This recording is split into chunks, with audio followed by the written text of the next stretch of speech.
Mynagappally panchayat vice president Lali Babu കൂടി ചേരുന്നുണ്ട്. ശ്രീ ലാലി ബാബു, പഞ്ചായത്തിന് ഈ കാര്യത്തിൽ കൈയൊഴിയാൻ സാധ്യമല്ല. കാരണം ഒരു പഞ്ചായത്തിലിരിക്കുന്ന സ്കൂൾ, അതിന് ഫിറ്റ്നസ് സർട്ടിഫിക്കറ്റ്, അതിൻ്റെ മറ്റു കാര്യങ്ങളും എല്ലാത്തിൻ്റെയും ഉത്തരവാദിത്വത്തിൽ നിന്നും മാറാൻ പഞ്ചായത്തിന് കഴിയില്ല എന്നുള്ളത് ഒരു സത്യം തന്നെയാണ്. പക്ഷേ ഈ സംഭവിച്ചതിന് ഇപ്പോൾ കുറ്റം വരുന്നത് പ്രധാന അധ്യാപികയ്ക്ക് മാത്രമാണ്. ശ്രീ ലാലി ബാബു, കേൾക്കാം. പറയട്ടെ സാർ. പറയണം. ഹലോ. സ്കൂൾ അധ്യാപികയെ മാത്രം പ്രതി ചേർക്കേണ്ട കാര്യമേ അവിടെ ഇല്ല. സ്കൂൾ മാനേജ്മെന്റ് ആണ് അതിന്റെ ഉത്തരവാദിത്തം നടപ്പിലാക്കുന്നത്. നമ്മൾ ഒരു ജനപ്രതി ആണെങ്കിൽ തന്നെ സ്കൂൾ മാനേജ്മെന്റിന്റെ അണ്ടറിലാണ് അവിടെ എല്ലാ കാര്യങ്ങളും നടന്നുകൊണ്ടിരിക്കുന്നത്. ഈ KCB ലൈന് നേരത്തെ തന്നെ അവിടെ ഉള്ള ഒരു ലൈനായിരുന്നു. ആ ലൈൻ വന്നതിന്റെ കീഴിൽ കൊണ്ടുവന്ന് ഈ ഭരണസമിതിയാണ് ആ ഒരു ഷെഡ് അവിടെ പണിത്.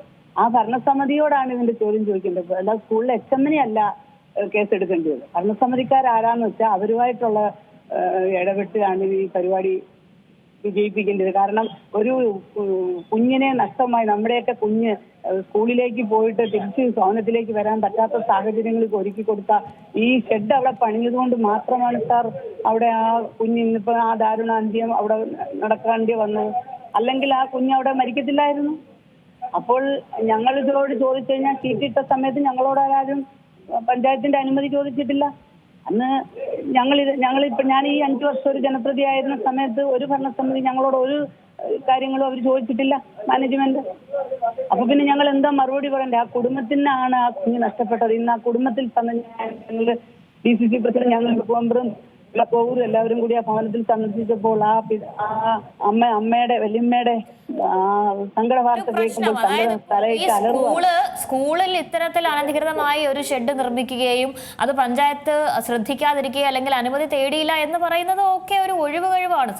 സംഭവം ഇപ്പൊ നമ്മളൊരു വീട്ടിലോ അല്ലെങ്കിൽ ഒരു കടയോ ഒക്കെ ഒരു സ്വകാര്യ വ്യക്തി എന്തെങ്കിലും ചെയ്യുകയാണെങ്കിൽ പഞ്ചായത്ത് ഉടനടി ആക്ഷൻ എടുക്കേണ്ടതല്ലേ? ഒരു പഞ്ചായത്തിൽ ഇരിക്കുന്ന സ്കൂളിൽ ഇത്തരത്തിൽ ഒരു അനധികൃതമായി നിങ്ങളോട് പെർമിഷൻ ചോദിക്കാതെ ഉണ്ടായാൽ അത് ചോദ്യം ചെയ്യേണ്ട ഉത്തരവാദിത്തം പഞ്ചായത്തിന് ഉണ്ടായിരുന്നു.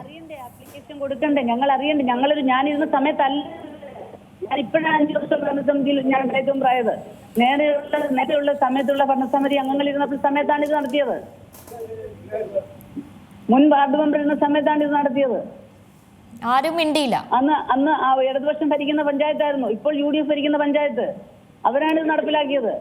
അപ്പോൾ ഞങ്ങൾ അതിന് മറുപടി എന്താണ് പറയേണ്ടത്? ഞങ്ങളോട് ആവശ്യപ്പെടുന്നു. ഞാനൊരു ജനപ്രതിയായിരുന്നു എന്ന് മാത്രമേ ഉള്ളൂ അവിടെ. ആ ഒരു വേറെ ഏത് സ്കൂളിലും ഞങ്ങൾ ചെന്നാൽ അതനുസരിച്ച് ഞങ്ങൾക്ക് ഇതുണ്ട്. ഈ സ്കൂളിൽ ചെന്ന് കഴിഞ്ഞാൽ മാനേജ്മെന്റ് ഭരിക്കുന്നത് നമുക്ക് അതിനകത്തൊന്നും ചോദ്യം ചെയ്യാൻ പറ്റത്തില്ല. വാർഡ് മെമ്പർക്ക് ഒരു അധികാരവും ഇല്ല. ആ ഒരു രീതിയിലാണ് അവിടെ മുന്നോട്ട് കൊണ്ടുപോകുന്നത്. അങ്ങനെ ഒരു ഭരണം അല്ല നമുക്ക് വേണ്ടിയിരുന്ന. കൂട്ടായിട്ടുള്ള ഒരു പ്രവർത്തനം ഇതിൽ ഉണ്ടായില്ല എങ്കിൽ സ്കൂളിനെതിരെ ഞങ്ങൾ എന്തായാലും അതിനെതിരെ ധർണ നടത്തും. ശരി, വളരെ നന്ദി മാഡം ഈ ഘട്ടത്തിൽ പ്രതികരിച്ചതിന്. ഏതായാലും നടപടിയുമായി മുന്നോട്ട് പോവുകയാണ് സർക്കാർ.